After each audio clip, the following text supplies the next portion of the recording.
네, 제가 또 받은 게 이 족자예요. 네, 어명이, 아, 예.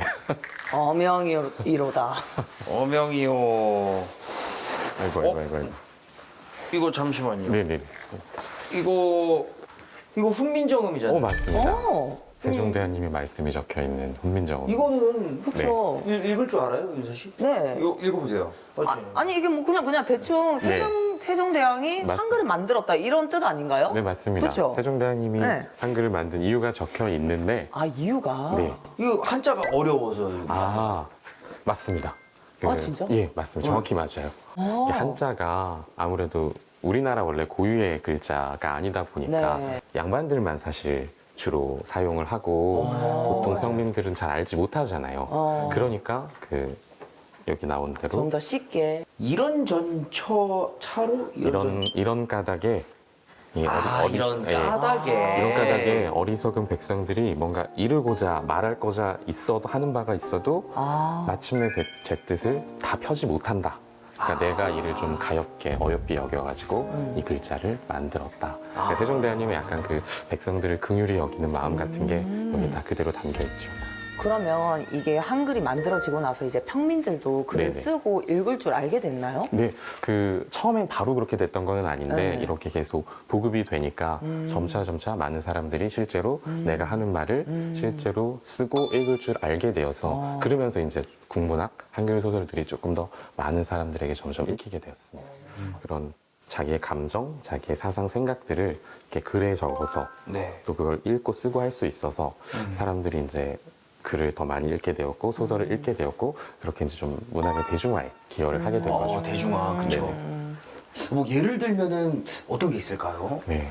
뭐 예를 들면은 그 입에서 입으로 전해져 오던 구비문학 같은 것들이 있었잖아요. 전래동화 같은 전래동화. 그렇죠. 뭐 설화든 탄생설화든 전래동화든 뭐 할머니가 머리맡에서 이렇게 들려주던 그런 이야기들 있잖아요. 옛날 옛적에 이거. 호랑이 담배 피듯이. 네. 이게 구비문화. 예, 그런 게 입에서 입으로 전해지던 구비문학이 이제 글을 쓸 수 있게 되면서 그걸 이제 글로 적어서 책으로 만들어지게 되는 거죠. 그 책이 뭔가요?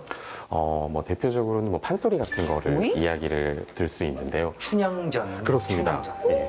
월주부전. 맞습니다. 너무 잘하시네요. 네. 판소리 노래 아니에요? 맞습니다. 원래는 노래였는데, 가사였는데, 아까 말씀드린 대로 입에서 입으로 전해져 오던 거잖아요. 그냥 판소리 하는 사람들을 통해서 그게 이제 내가 그걸 적을 수 있게 되니까 그 노래로 전해져 오던 거가 소설화가 돼가지고 책으로 만들어지는 거예요. 원래 노래가 그러면 원조였군요. 그쵸. 그러면은 이런 구비문학들, 판소리. 네. 이제는 사람들이 노래로만 불렀던 것들. 네네네. 이제 이 글로도 맞습니다. 이제 접할 수도 있고. 그쵸. 많이 대중화가 된 거네요. 그렇죠. 말씀해 주신 대로 원래 그냥 입으로 전해져 왔으면 사실 누가 그걸 안전한 순간 끊겼을 수도 있잖아요. 우리가 그 춘향전이나 말씀하신 별주부전 까먹었을 수도 있고. 그렇죠. 내용이 다 달라졌을 수도 있고 있는데 이렇게 글로 한글로 적게 되니까 그 당시 사람들뿐만 아니라 우리도 같이 즐길 수 있게 된 거죠. 네, 여러분 혹시 최초의 한글 소설이 뭔지 아시나요? 정답. 단군신화. 그것도 뭐 최초의 이야기일 수는 있는데 한글로 쓰이지는 못했죠. 뭐지? 네. 최초가 뭐가 있죠? 힌트 없어요? 힌트요. 힌트 드리겠습니다. 아버지라 부르지 못하고. 정답. 홍길동. 맞습니다. 작가 누구? 홍길동? 아니, 쓴 사람. 홍길동? 아니, 쓴 사람. 자서전이었나요? 아유, 같은 이름 아니에요? 허균이죠. 맞습니다. 다 아시면서 그렇게 했던 예, 거죠. 맞아요. 분량을 또 충족시켜야 아, 돼. 네. 압니다. 예.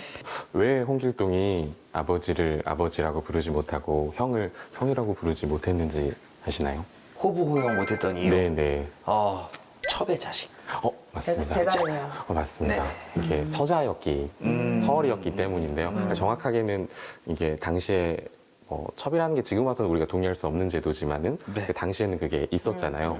홍길동은 정확하게 서자가 아니라 얼자였습니다. 어머니가 노비였었죠. 그러니까 요즘 드라마에서도 보면은 좀 그렇잖아요. 네. 이제 첩의 네. 자식.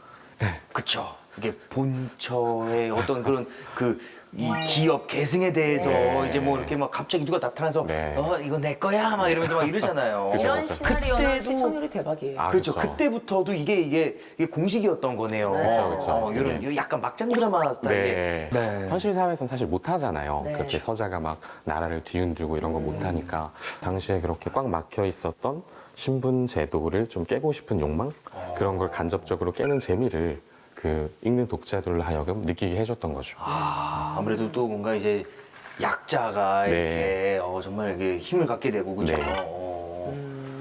정말 현실에서는 사실 일어나기 어려운 그런 판타지 같은 그런 네네. 이야기잖아요. 네네. 네. 맞아요. 그렇죠. 또 이제 그 평민들이 좋아할 수밖에 아. 없었던 그런 요소들이 또 네네. 있다면 뭐가 있을까요? 요소들이 되게 많이 있는데요. 네네. 뭐 가령 뭐 홍길동이 만든 단체 이름이 활빈당이었잖아요. 맞아요. 그러니까 가난한 백성들을 뭐 살리는 그런 단체였는데 막 그 백성들의 고열을 빨아먹는 탐관오리들의 재물을 뺏어가지고 이렇게 가난한 사람들에게 나눠주는 이런 맞아요. 단체 이런 거 보면서 약간 사람들이 약간 카타르시스, 의적. 대리만족, 네, 맞아요. 의적 홍길동 그죠. 맞아. 이미 맞습니다. 호국 코믹스로 지금 시작됐던 거네요. 상대로 따지자면 거의 뭐 진짜 히어로물 같은 그쵸, 느낌으로. 그쵸. 네. 근데 진짜 재밌었었겠다. 맞아요. 그때 당시에. 진짜 아니 지금 드라마나 이런 걸로 봐도 그쵸. 굉장히 재밌잖아요. 그쵸. 야 그러고 보니까 그만 한글이 재밌는 이야기를 정말 많이 만들어줬네요. 맞습니다. 한글을 통해서.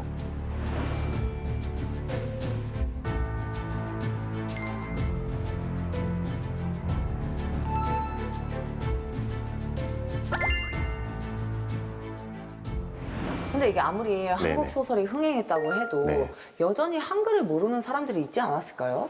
네, 맞습니다. 그래서 한글을 모르거나 아니면 소설책을 살 돈이 없는 사람들을 위해서 그 이야기를 대신 읽고 사람들 앞에서 들려주는 정기주라는 직업이 생기기도 했습니다. 전기주. 그 약간 구현 동화처럼 이렇게. 맞습니다. 어, 그냥 단순히 네. 소설책 이야기를 전달하는 게 아니라 네. 자기가 연극을 해야 되니까 일종의 뭐 종합 엔터테인먼트 같은 느낌인 거죠, 당시에. 아, 진짜. 그럼 잘하겠다, 윤서 씨. 두 분 되게 잘하실 것 같아요. 센 씨 잘하실 것 같아요. 네. 이게 근데 이제 사람들이 이제 어떻게 보면 이 자꾸 사회를 비판하는데요. 네네. 어떤 그런 좀 연극으로도 이렇게 펼치고 그 양반들을 풍자하고 네네. 그 기득권층, 그 상위 계층이 가만히 있었을까요? 사실 좀 그래서 그 상류 계층이 좀 그런 것들을 경계하긴 했어요. 그래서 막 정조실록 이런 거 보시면 네. 어떤 얘기가 나와 있냐면 아까 말씀드렸던 정기수 있잖아요. 사람들이 정기수 이야기를 너무 재밌게 듣다가 이게 몰입한 나머지 이 사람이 나쁜 역할을 연기하니까 이 사람이 너무 미운 거예요. 그래서 이 사람을 공격하고 심지어 살해하기까지 그런 광울입해서 그런 사건이 일어나기도 했어요. 연기를 얼마나 잘했으면은 그러니까 우리도 약간 뭐 악역 배우분들 보면 괜히 그분들이 실제 그런 게 아닌데 약간 괜히 미운 감정이 맞아요. 생기기도 하잖아요. 너무 잘하다 보니까. 야 정말 이게 시청률 높은 드라마처럼 정말 전 국민이 거기에 푹 빠졌나 보네요. 네, 맞습니다. 그러니까요. 야 사람 얘기만 똑똑해지니까 이제 윗사람들이 이제 골치가 아픈 거죠 이제 막. 그렇죠. 그게 단순히 그 말씀하신 대로 그 골치 아픈 게 뭐 그냥 한글 소설을 견제한 것뿐만 아니라 그 한글 소설을 읽게 됨으로써 그들이 뭔가 지식을 배우고 세상에 대해 새로운 인식을 가지게 되고 또 다른 새로운 정치 주체가 돼서 탄생할 거 그거를 이제 지배계층 좀 경계를 했던 것 같아요. 아.